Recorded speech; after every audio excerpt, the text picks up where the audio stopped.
Welcome to ADHD-friendly. I'm Patty. I am an ADHD coach with over 10 years experience, and I'm also the creator of the ADHD-friendly membership platform that you can find more information about on ADHD-friendly.com. My passion is finding anything that will support us to tilt the playing field in favor of our brains so that we're thriving with ADHD. Today, I'm going to, as I dive into episode 98, be talking about a celebration. As I always do, I start off with a celebration and then I move into an ADHD-friendly tip, which this week is backwards planning. I'll talk more about that in a minute. And then my topic this week, health-related tolerations. So these are specifically tolerations that aren't something that you can't, they're something that you can maybe do something about. So I'm not talking about things that you're unable to avoid, such as like if you have, you're diagnosed with like arthritis, or if you have cancer or something that, you know you have it, you're working with a medical provider to support yourself as best you can. I'm talking more about those kind of tolerations that we don't know maybe what's going on, and we're avoiding taking a next step to maybe find out what it is or to get something taken care of. And I'm going to go into more of that, but that's my topic for today. And then as always, as I'm wrapping up, I'll share highlights for what's coming up next week on ADHD Friendly. But let's start with a celebration. So my celebration is that this year, for the International Conference on ADHD that's being held in Baltimore on November 30th through December 2nd, I signed up to be an exhibitor. I did. I rented a booth and I did it in time for the early bird special, which I'm really excited about. I'm very nervous about this. It was a pretty big financial commitment, a big time commitment, a lot of logistics. It's happening at a time of year I really didn't want to travel. My favorite time of year is Thanksgiving to Christmas. And this happens the week after Thanksgiving. And I really had to think about it because I know that's not a time I want to go anywhere. I just want to kind of be hunkered down and, preparing for the holidays and enjoying. I just like to sit and look at the tree and knit. And it's just my favorite time. I like to bake. It's just, I don't really want to be throwing myself into a bunch of travel. And this is also something that I'll have so much prep for and a lot of apprehension about, but I am celebrating that I did it despite all of those feelings of resistance. And I'm noticing that my excitement is pulling me through those and kind of keeping those quiet. And I'm hoping that continues to be the case. So I'm celebrating, I've done it, I'm committed. I'm going to be promoting ADHD Friendly, the membership platform, getting the word out, sharing information about it, hoping to meet with people who are looking for ways to better support themselves or a loved one, and just share what I do and see if it's a good fit for people that I encounter. Hopefully, I will add some more members to the fold during that conference. So more information on that to come. And that leads me to my ADHD-friendly tip for this week, and that is backwards planning. So this can be something that we do over a short period of time. So you might, kind of get up in the morning and think, okay, what do I want my day to look like at the end of today when I'm getting ready to turn in and go to sleep? And then backwards plan from what that looks like to how do you get there, right? So that's like over a short period of time. It could also be like, I just want to be on time today. What will need to happen for me to get to work on time or get to school on time? So maybe you're looking at what time you need to be there, how long the commute it is, how long it takes you to get ready. And then you're kind of backwards planning all of that time. If you need to be there by 9 and it's a 30-minute commute, you're at 8:30. And then if you know you need an hour to eat breakfast, get dressed, all of your morning routines, you're at 7:30 and want to build in a little buffer. So maybe you're like, okay, I want to set my alarm for 7. I can hit the snooze once. I'm up at 7:10, and that gives me enough time to be out of the house and arrive on time at 9 with ease. That's backwards planning. My example I'm going to share with you today, though, is tied to the conference. So I shared the conference kicks off on November 30th. And today, when this episode comes out, it is September 1st. So that gives me 3 months, almost exactly, to plan what do I need to do to arrive at the conference so that I am presenting myself as I intend with everything that I want to have on hand when I arrive for the conference to kick off on November 30th. So I had to write down all the tasks that I'm anticipating. Some of them will come up that I won't even know because I haven't done this before. So there'll be things that I wasn't even realizing need to be added to the list, but I made a list of the things I'm already aware I'll need to do. And then I list any deadlines if I know them. There were certain things I need to do just from registering that had deadlines. So I had to write those down. And then I went through and I assigned some goal dates, some benchmarks, if you will, to the things that need to happen. So when I envisioned where do I want to be and what do I want it to look like on November 30th, I try to envision the best that I can. What does the booth look like? What do I have on hand? What is it going to take to, make it look like that? And then I backwards planned it. So I've shared my tool before. I'm going to highlight this. This is more like a 6-month calendar that I printed out where I can see where I am, where I started this process in August, now in September, what needs to happen, October and November. And I just kind of bullet point the main big overall big tasks for each month. And then I break them down into smaller tasks. But if I don't have a sense of, okay, I'm going to have to order marketing materials, but to do the marketing materials, I first need to design my banner or my logo. That became the very first thing I realized I needed to do. And that started me on that path right after I signed up for the booth back in July. And it was a good thing because it took me through the middle of August before the logo was finalized. Because as I shared, I had a couple of hiccups with Fiverr when I was designing that. And it's now complete and I'm really excited about it. But it took a lot longer than I thought. So I'm also keeping that in mind as I'm navigating my plan. I want that buffer. I want that space of time so I'm not feeling that pressure and crunch, especially because I'm trying to support my future self to enjoy the holidays as much as I'm able to, knowing that this is going to be a distraction and it's going to create more stress than I typically feel over the holidays. So I'm just trying to use a longer stretch of my time horizon with a semester calendar where I can see further out what I'm trying to do and navigate it with more ease. So backwards planning, taking where you want to be and then listing all the steps and backing it out so that you can see what you need to do to achieve that end.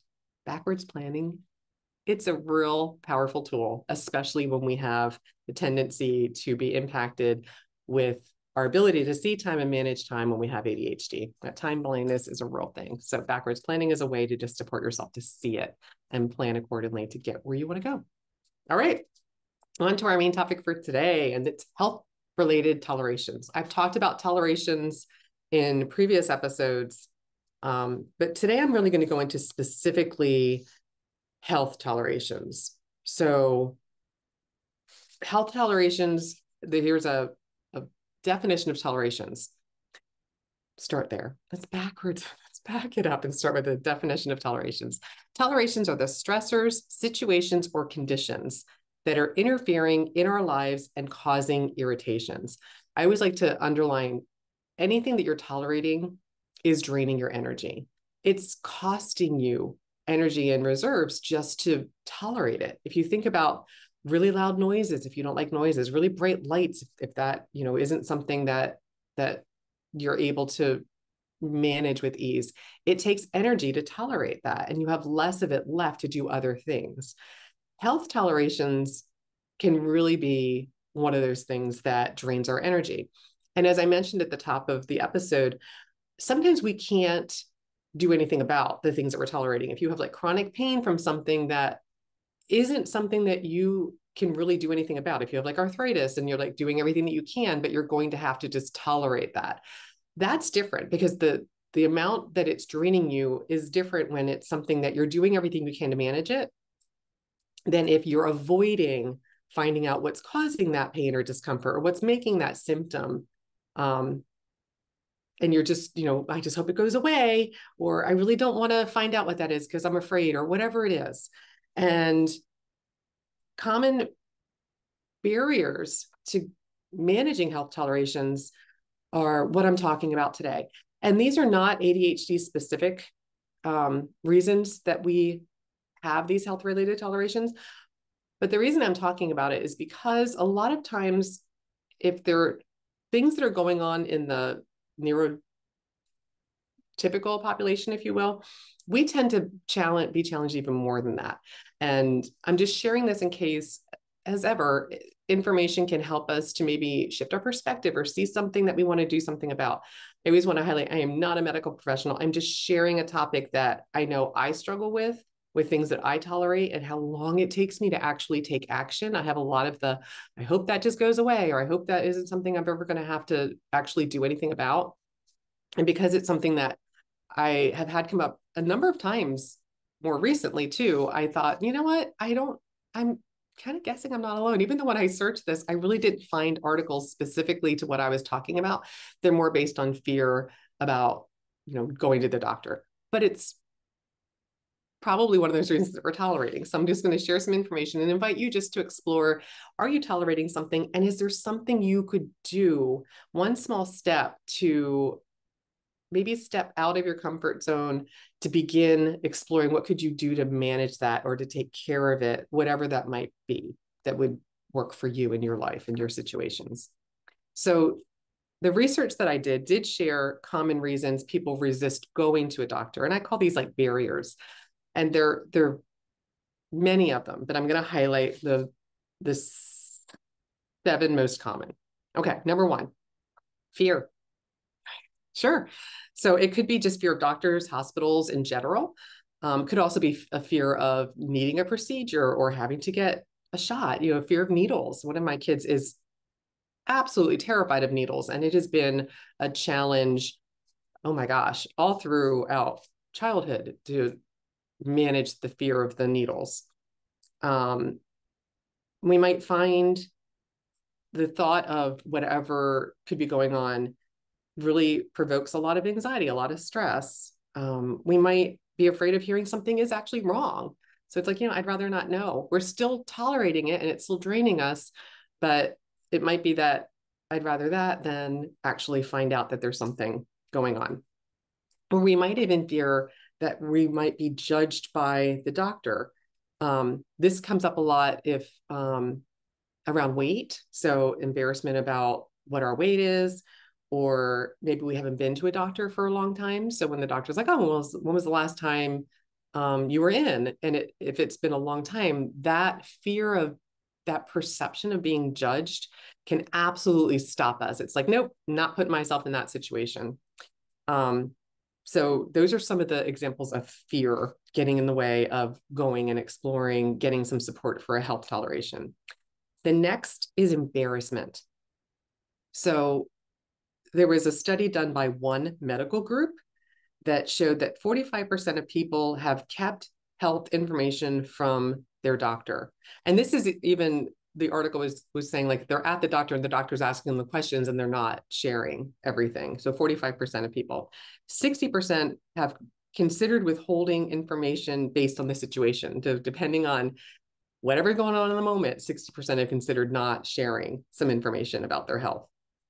Other reasons for being embarrassed are being asked personal questions. Sometimes doctors do, they ask really prying questions. I remember even when I used to take my kids for their, especially their annual physicals, because I have 4 kids, I really got used to the questions that would be asked at the annual physical, as opposed to when they went in just to get shots or, something, the sick child visit. And they always asked them about what they were eating and how many hours they watched on TV. And I always felt really uncomfortable what they might say. They asked them those questions. So the sense of maybe you might be embarrassed can get in the way. And then also being embarrassed about maybe needing to get undressed.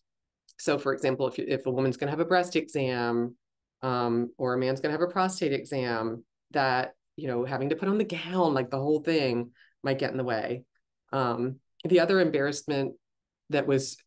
of embarrassment that was shared in the article was that the doctor might think they're making, quote unquote, a mountain out of a molehill. Like, it's really no big deal. You're wasting my time. I don't even know why you felt like you needed to come in, anything like that. Something like being dismissed. I know I always felt like by the time I get to the doctor, it almost feels like you better diagnose me with something because it took me so long to get in here. If you tell me it's nothing, it's almost like I'm not even validated for how hard it was to admit that I'm in here, because I'm afraid there might be something going on and I need you to tell me what it is. So that one resonated with me. Number three, the third reason people resist going to the doctor is lack of support or resources. So not having health insurance absolutely is a barrier to getting in to be seen for something that you're tolerating. If you're worried that you're going to be treated differently due to maybe you have state health insurance versus private, and if your sense is that you won't get the same level of care or be treated in the same way. Maybe you don't have somebody to drive you. You don't have a way to get there. Or even like after a procedure being done, I've heard of this as well. And I've even noticed it. My husband had surgery late last year. And I just remember thinking, how does somebody that doesn't have somebody available to stay with them do this? Because it took like literally around the clock care for me for the first like 2 days. He couldn't have been left alone. And when I think about, I saw something when I was signing up for, I had to have an MRI when I hurt my knee, which I did tolerate for about 8 months before I went in to make an appointment. One of the things, was on the form was, if you were having this procedure for something else, that it literally said you couldn't drive yourself and you couldn't have an Uber or something. You had to have somebody that was driving you that would physically be there. And I thought, what if you don't? What if you literally don't? And, an Uber would be your kind of fallback plan. So I could see that being an absolute barrier. Having small children and, maybe no childcare, nobody available to watch them. Oh my gosh, I remember how many times I had to go to the doctor for myself and take my little kids with me. And it was just exhausting to have to go and try to manage them while listening to what was being said. And this was all mostly long before I knew about my own brain wiring. And I just would leave and think, what did they say? I couldn't remember anything.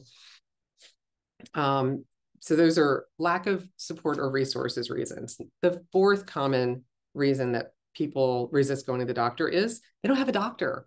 So maybe you're new to an area, or you didn't like a doctor you've seen in the past, or it's been a long time and you need to find a doctor. Maybe you aren't sure where to start or how to find one or how to make sure they're in network. All of those things that can get in the way. I know one of my kids was struggling to find a dentist after ours retired, and he had moved back to North Carolina to go to college and was looking for a new dentist. And that was such a process to try to find a new dentist in network and get the appointment made. I mean, just really, really challenging. Next is the cost of going to the doctor. So literally just it costs too much. So from the office visit, the diagnostic tests, the potential need for a prescription, or even getting that shock of a statement in the mail where something wasn't covered that you didn't anticipate. So now it's more money than you were told because, I know like once I took one of my kids for a well child visit and I asked a question about something else and I got charged for a sick visit. And so I ended up having to pay for the well child visit instead of being it free. And so I got a bill in the mail and it was because of how it was coded. And it was this long process to try to like weed it out and figure out why. And then I, was like, oh, apparently I can't ask any of these other questions during that annual physical. You have to make a separate sick appointment. So the cost is definitely a thing. And when you think about, even for the example of my knee, when I finally made an appointment, I had to go in and see the doctor. And then I knew most likely, you can't tell from looking at it what I did to it. So they did x-rays that day and then they scheduled me for an MRI. So then I had to go and get an MRI, and then I wasn't able to get the results of the MRI. I had to make another appointment with the doctor to go in and sit down and get the results of the MRI, which told me I needed to go to PT. All I wanted to do was go to PT, but I couldn't go and make a PT appointment until they confirmed there was nothing that needed to be surgically taken care of or anything like that. So it was like multiple visits that all had copays that I had to pay. And then, the MRI and all of that. It was, it was a process. It was a lot of appointments, which leads me to the next one, which is not having the time. And literally the time it takes to make an appointment, sometimes you have to make multiple calls. You're playing phone tag to try to get on somebody's schedule. Actually waiting at a doctor's office, the average wait time, and this surprised me, is 20 minutes. It's often, I think it's longer than that, depending on the doctor you go to see. And often the amount of time you wait to see the doctor is longer than you'll actually have with the doctor once you see them. There's lots of paperwork to complete, so time to complete the paperwork. You might need more appointments, like I just shared with me, where it wasn't just go in and find out. There was all of these appointments before I found out.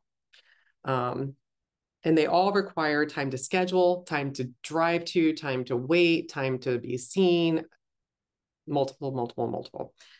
And then, as I mentioned before about the surprise bill, time to dispute charges. So if you do need to call insurance to get pre-authorization, or you need to call the doctor's office to dispute a charge, or to call the insurance to dispute the charge, and back and forth to get the documentation to get it fixed, or just needing to take time off work to go to the doctor. I know, like, the reason I chose some of our families providers were because they had either Saturday morning or at least one evening a week that I can make appointments outside of school or work hours, because having to take time off to go to the doctor during the day just is not feasible for a lot of us. And that creates challenges. The last reason, and this is my own, is just hoping it'll go away on its own, right? So it's like, I don't want to go through all that because maybe it's just going to get better. And so I wanted to share, if this is something that resonates with you, if there's something going on that you're noticing I'm tolerating, I'm ignoring it, or I'm just kind of, I'm aware it's there, but I don't want to do anything about it for any of the above reasons, or even something else. I just wanted to show some strategies, because I have struggled with this myself in large degree. And I think my knee really taught me just how long I'll tolerate something to try to avoid what I don't want to have to deal with, which is what exactly happened. And also trying to learn for myself, what can I do to manage tolerating that process if it is just what I'm going to have to tolerate to get to where I want to be. So here are some strategies. Some of these, the first 4 are from a New York Times article that I want to share. And so the first is bring a friend or family member. That person can be there just almost like a body double to be a support, but they can also take notes, so that, like my example with my kids, it's like they can, help you remember just by kind of being a scribe and sitting there and capturing the notes. The next might be to find a new doctor. So if you're resisting going to the doctor because you're uncomfortable with your current doctor, or you don't have one, find a new one, so that you have that person already identified that you can make an appointment with when you need one. The next might be to try a telehealth appointment if that's possible. I have done telehealth appointments. They are so much easier and straightforward if it's something that you can be seen for that. A telehealth appointment might be something to explore if that would work for you, and it's something that's covered by your insurance or you have access to. The next is remember, going to the doctor gets easier. This is something that the New York Times, I'm going to quote, they said, routine and regularity breeds common understanding and continuity. So if you start going to the doctor annually, it helps you to get used to, okay, this is what I know happens. I know it doesn't take that long. I know, whatever it is, so that you're not resisting it as much, because you're getting a little bit more into that routine of going as you step into that routine more and more.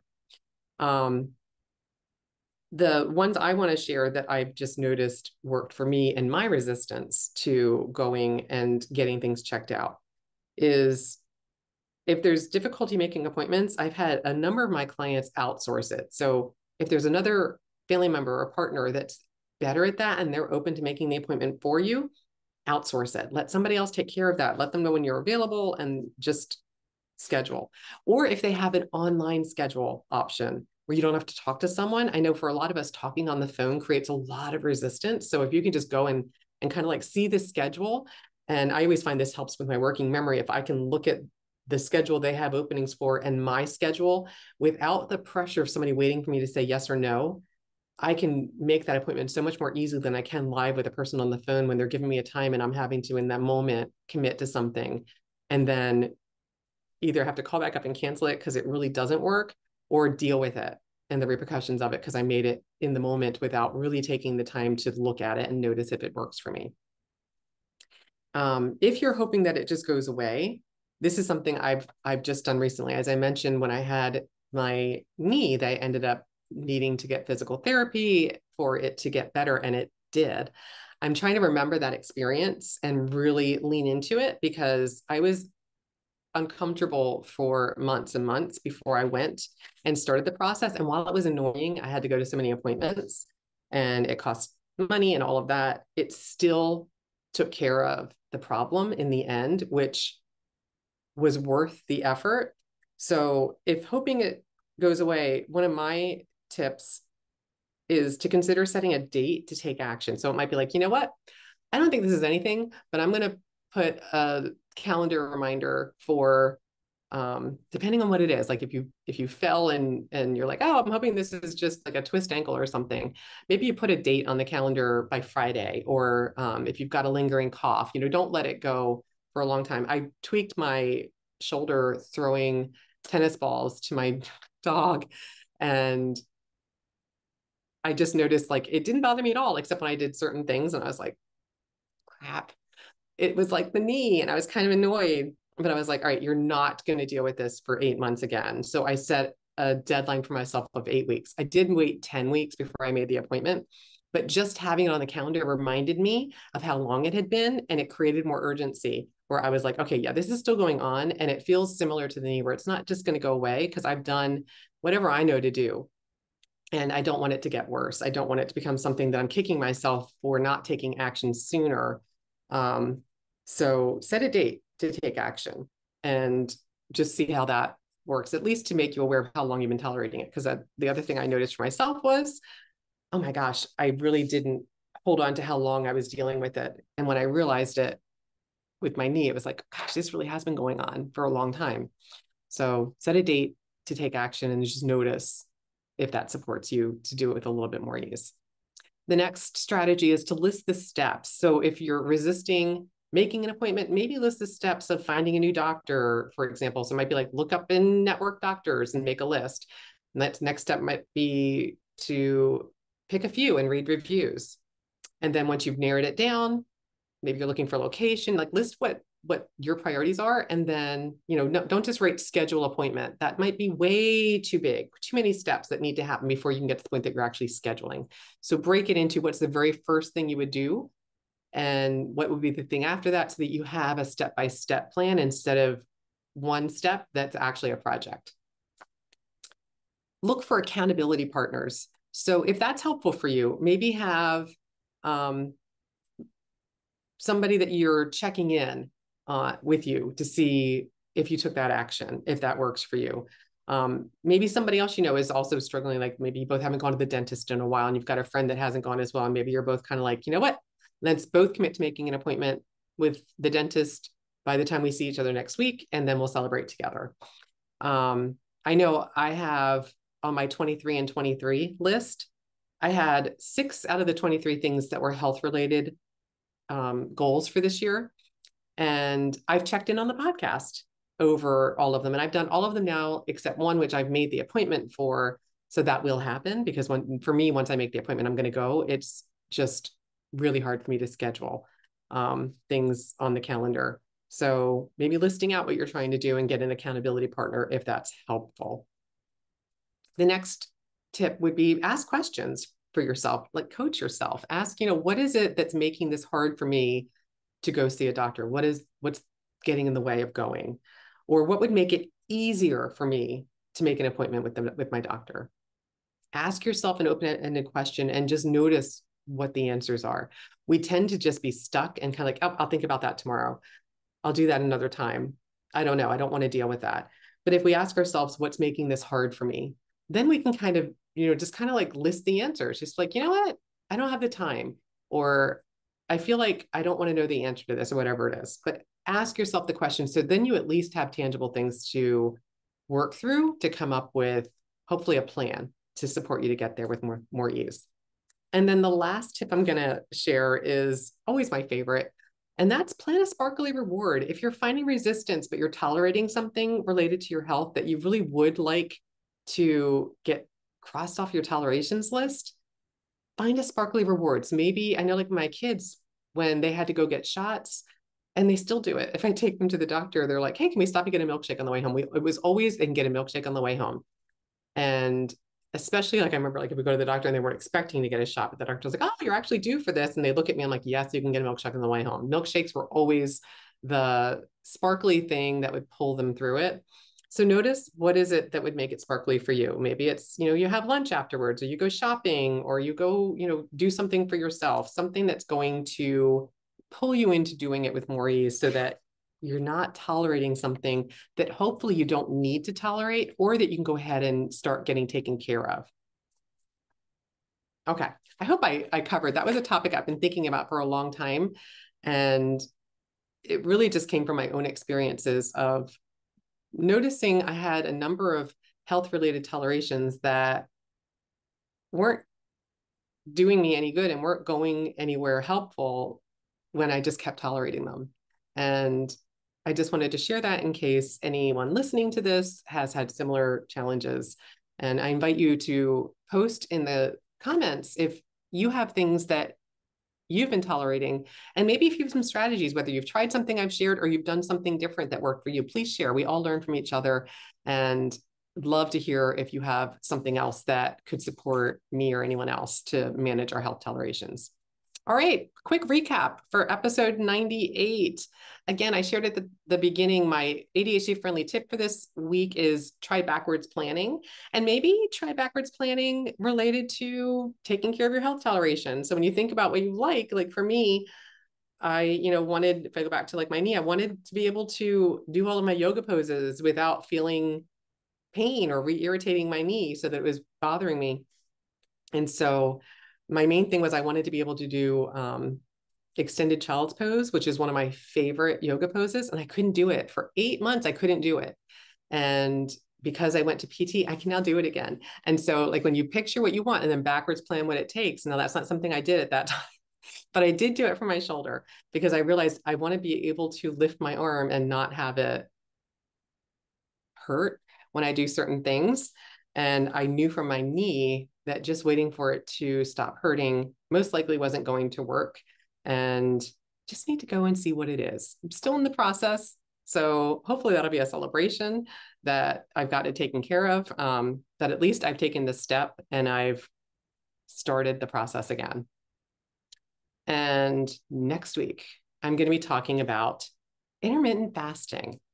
It's pretty common out there right now. It's not at all the kind of unheard of term, but if you don't know what it is, I'll be talking about what exactly it is, what it can look like, and explore if it might be an ADHD friendly tool. I'll dive into that next week.